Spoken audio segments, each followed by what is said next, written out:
Hi friends, நமது சேனலை subscribe பண்ணாதவங்க மறக்காமல் சப்ஸ்கிரைப் பண்ணுங்கள். உங்களுடைய ஆதரவை எங்களுக்கு தொடர்ந்து கொடுங்க. நீங்கள் கொடுக்குற ஊக்கம், உற்சாகம் எல்லாமே எங்களுக்கு ஒரு பெரிய பூஸ்டப்பாக இருக்கும். இன்றைக்கி நம்ம ஒரு இன்ட்ரெஸ்டிங்கான ஸ்டோரியோட கண்டினியூட்டியை தான் பார்க்க போகிறோம். அதாவது நான் வேலை தேடி, என்னுடைய பேர் விமல்னு உங்களுக்கு தெரியும்.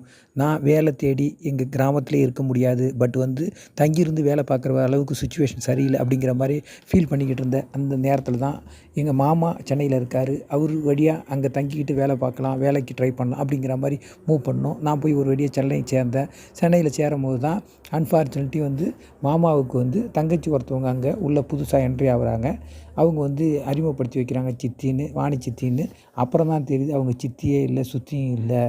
அவங்க சும்மா பேருக்கு நம்ம மாமாவை அண்ணன்னு கூப்பிட்டுருக்காங்க. அந்த முறைக்காக மாமி அப்படி நமக்கு அறிமுகப்படுத்தியிருக்காங்கன்னு புரிஞ்சுக்கிட்டோம்.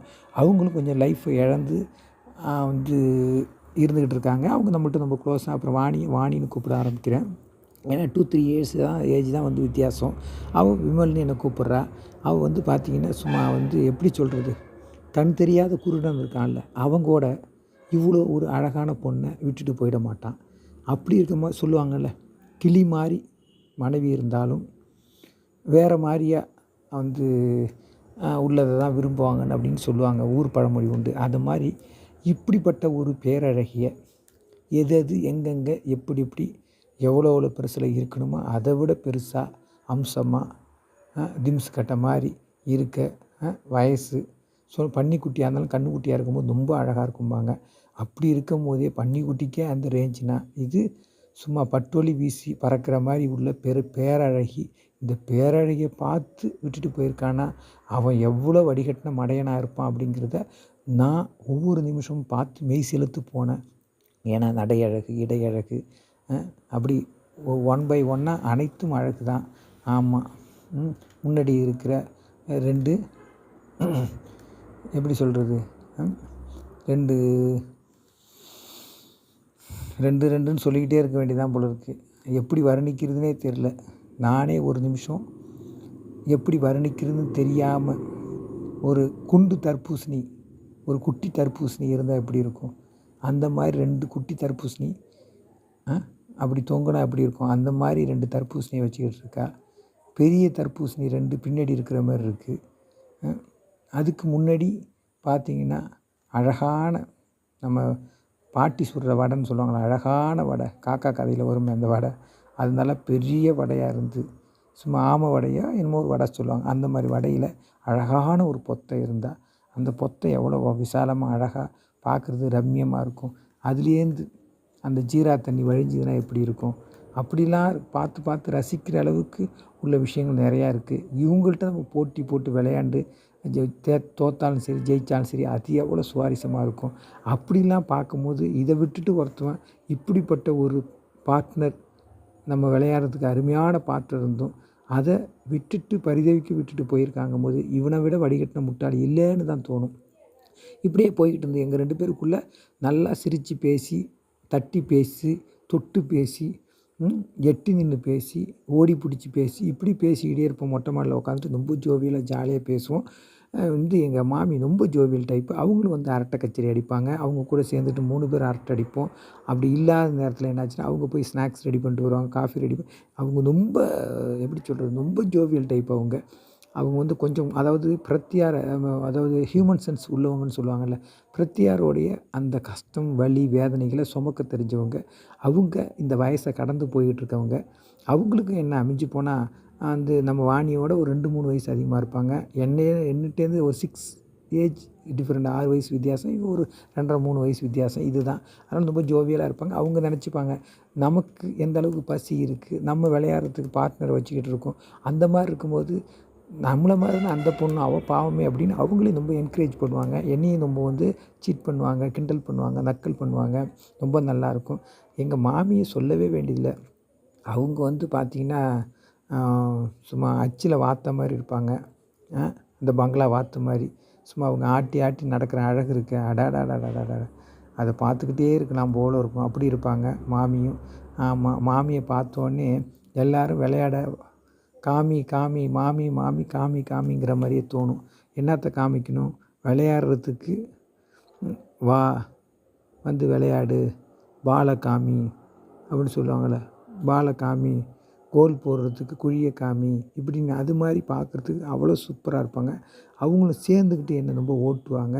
நான் யாரை ஓட்டுறது, எப்படி ஓட்டுறது, எங்கே வச்சு ஓட்டுறது, முன்னாடி ஓட்டுறதா, பின்னாடி ஓட்டுறதா, முன்னாடி ஓடுறதா, பின்னாடி ஓடுறதா, எப்படி விளையாட்ட ஆரம்பிக்கிறது, மேலேருந்து ஆரம்பிக்கிறதா, கீழேருந்து ஆரம்பிக்கிறதா, உச்சங்கால்லேருந்து உள்ளங்கால்னு சொல்கிற மாதிரி மேலேருந்து ஆரம்பிக்கிறதா, கீழேருந்து ஆரம்பிக்கிறதா, மாமி கூட விளையாடுறதா, இல்லை சுத்தின்னு சொல்லின வாணி கூட ஆரம்பிக்கிறதா, இப்படி ஒரே குழப்பம், ஒரே திகட்டல், ஒரே பரபரப்பு, ஒரே சந்தோஷம், ஒரே பூரிப்பு, ஒரே ஒரு விறுவிறுப்பு, ஒரே சுறுசுறுப்பு. இப்படி பார்த்தீங்கன்னா சும்மா மல்டி பர்சனாலிட்டின்னு சொல்லுவாங்கள்ல, அது மாதிரி அல்டிமேட்டாக நான் போய் 2 பேருக்கும் இடையில உட்காந்துக்கிட்டேன்.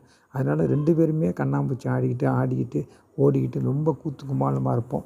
மாமா வந்து ரொம்ப ஜாலி டைப்பு, நல்ல சூப்பர் டைப் அவர் எதுவுமே கண்டுக்க மாட்டார். அவர் ஒரு பையன் மாதிரி அவர் விட்டுடுவார். என்னை ஃபுல் ஃப்ரீடம் விட்டுருவார். அவருக்கு ரொம்ப ஒர்க் லோடு ரொம்ப ஜாஸ்தி. அவர் சென்ட்ரல் கவர்மெண்ட்டில் இருக்கிறனால மார்னிங் போயிட்டாருன்னா நைட்டு 9 மணி ஆகும் ரீச் ஆகிறதுக்கு. கவர்மெண்ட் ஜீப்பில் வந்து இறங்குவார்.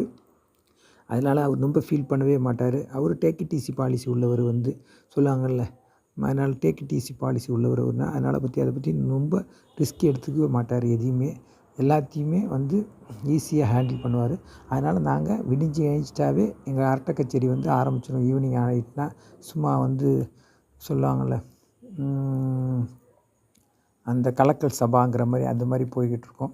அப்போ வாணி வந்து நான் ஒரு முடிவு பண்ணேன், சரி எது எப்படி வேணாலும் இருக்கட்டும், முதல்ல வாணியை நம்ம சொல்லுவாங்கள்ல, வாணின்னு சொல்லுவாங்கள்ல, வாணின்னா என்ன, உமிழ்நீரா, அந்த மாதிரி வந்து வந்து வேர்வை ஊற்ற விளையாடணும் அப்படின்னு நான் பிளான் பண்ணிக்கிட்டே இருப்பேன். எது ஊற்றுதோ இல்லையோ உடம்புலேருந்து வேர்வை ஆறாக வழிஞ்சு ஓடணும் அப்படின்னு நினச்சிக்கிட்டே இருப்பேன். இப்படியே நாங்கள் ஃபீல் பண்ணிக்கிட்டே இருக்கும்போது ஒரு நாள் ஒரு நிலா வெளிச்சத்தில் உட்காந்து பேசிக்கிட்டு இருந்தோம். மேலே வந்து ஒரு லைட்டு போட்டு வச்சுருப்போம். சரி ஒரு கப்பு காஃபி சாப்பிட்டா நல்லாயிருக்குன்னு சொன்னோன்னே நான் போய் காஃபியும் ஒரு வடையும் ரெடி பண்ணிட்டு வரேன் அப்படின்னு சொன்னாங்க. நான் சொன்னேன் கடல வடையா அப்படின்னேன். என்னடா இந்த வயசில் போய் கடல வடை பார்க்குற, பொத்த வடை தான்டா பார்க்கணும் அப்படின்னு சொன்னாங்க. என்ன மாமி அப்படின்னேன். டேய் நான் சொல்கிறத செய்டா, பொத்த வடை தான் தேவை, பொத்த வடையை ரெடி பண்ணி கொண்டு வரேன் அப்படின்னு சொன்னேன். ஏன் மாமி பொத்த வடை இருக்கும்போது நீங்கள் ரெடி பண்ணுறங்கிறீங்கன்னு. அது அப்புறம் உள்ள பொத்த வடைடா, இந்த பொத்த வடை சாப்பிட்றது, ஆமாம் ரசிக்கிறது, புசிக்கிறது, பசிக்குது இப்போ அப்படின்னு சொல்லிட்டு போனாங்க. எனக்கு ஒன்றுமே புரியல. அவங்க கிளம்பி போயிட்டாங்க. ஒரு 1/2 ஹவரில் வந்துடுறேன்ட்டு அப்படி பேசிக்கிட்டே இருக்கும்போது சடனாக வந்து சக்குன்னு கரண்ட்டு கட் ஆகிட்டு, கரண்ட்டு கட் ஆனோடனே பக்கத்தில் வந்து மேலே வந்து அந்த ஸ்டெப்ஸ் மேலே ஏறி வர்றதுக்கு ஒரு லேப்ட் மாதிரி ரெடி பண்ணிப்பாங்க. அதுலேருந்து ஏதோ ஒரு பூச்சி வாணி மேலே விழுந்தோடனே பதறி அடித்து விழுந்து 2 பேர், அவள் என் மேலே விழுந்து நான் கீழே விழுந்து 2 பேரும் ஆக மொத்தம் 2 பேரும் கீழே விழுந்துட்டோம். இந்த நேரத்தில் வந்து அவளை அறியாமலையும் என்னை அறியாமலும் பார்த்திங்கன்னா ஒரு அற்புதமாக அவள் வச்சுருந்த அந்த தர்பூசணி வந்து என் மேலே இடித்து போன பிறகு நம்ம சும்மா இருக்க முடியுமா? நம்ம என்ன இடித்து வச்ச புளியா? நம்ம வந்து ஓடுற பாம்பு மிரிக்கிற வயசு, கல் மண் செரிக்கிற வயசுங்கிற மாதிரி சும்மா முறுக்கு தெரித்த உடம்பு, என்ன சொல்லுவாங்கள்ல, வைரம் பாய்ஞ்ச கட்டைன்னு சொல்லுவாங்கள்ல, அது மாதிரி கிராமத்து கட்டை. தூண்டுனா சீண்டுவோம், சீண்டுனா தூண்டுவோம், சீண்டிட்ட பிறகு தூண்டாமல் இருக்க முடியுமா, தூண்டின பிறகு சீண்டாமல் இருக்க முடியுமான்ட்டு நான் கொஞ்சம் கூட அந்த இருட்டில், கரும் இருட்டுன்னு சொல்லுவாங்கள்ல, நிலா வெளிச்சத்துக்கு போனால் அது அமாவாசை இருட்டு மாதிரி இருக்குது.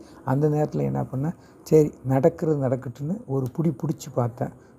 தர்பூசணி எப்படி இருக்குன்னு. அது சும்மா கல் மாதிரி கின்னுன்னு இருந்தது.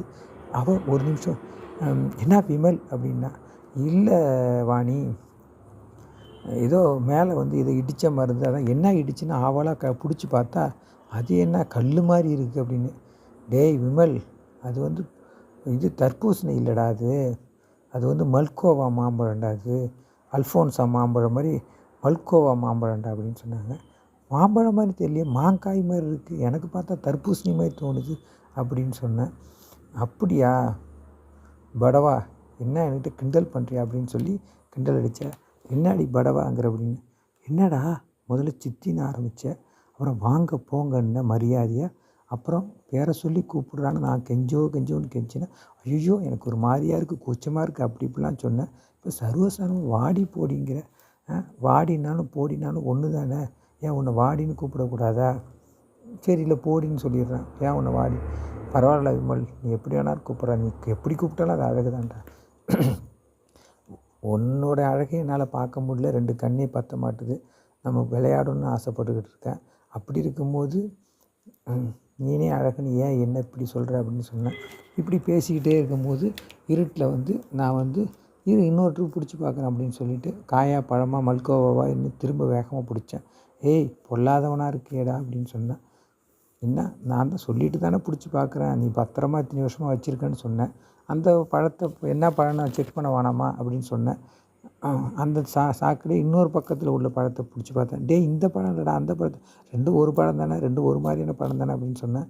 டேய் நீ பொல்லாத ஆளாக இருப்ப போல இருக்கு, பெரிய கில்லாடி கேடி என்னமோ கேடி ரங்கா கில்லாடி பில்லான்னு என்னமோ சொல்லுவாங்கடா, அந்த மாதிரி வந்து பண்ணுறேடா அப்படின்னு சொல்லிக்கிட்டே இருக்கும்போது திடீர்னு வந்து லைட் வெளிச்சம் வந்துருச்சு. அதோடு ஏஞ்சி உட்காந்துட்டோம். இதோட அடுத்த பகுதியை, சூப்பரான பகுதியை, சும்மா ஜிவ்வுன்னு உள்ள பகுதியை, மாமி கூட எப்படி போனோம், வாணி கூட வந்து விளையாட்டை எப்படி ஆரம்பித்தோங்கிறத அடுத்த பகுதியில் பார்க்குறோம். வணக்கம்.